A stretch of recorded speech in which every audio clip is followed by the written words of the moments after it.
Når man skal lave brevfletning, skal man indsætte nogle poster fra en datakilde i et primært dokument.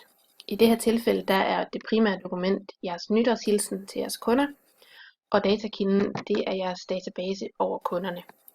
Inde i databasen har vi lavet en forespørgsel på de kunder, som er fra Danmark, og det er den, vi vil bruge som kilde.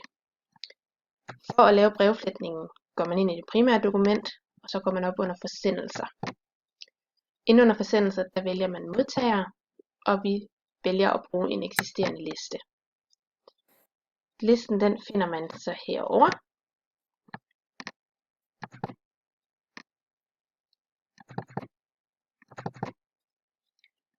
Og her kan vi så vælge, om det skal være tabellen over alle kunderne, eller om det skal være den tabel med en forespørgsel på kunderne fra Danmark.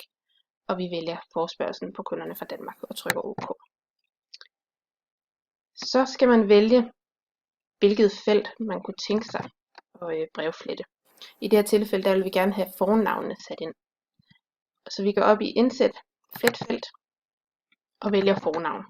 Og så kan man så se, at det kommer frem ned i dokumentet. Derefter så trykker man Vis resultater, og så kommer navnet frem på den første. Derefter så kan man trykke på pilen her for at tjekke, at de andre navne også kommer. Og der kan man se, at det fungerer fint. Det er sådan, man brevfletter.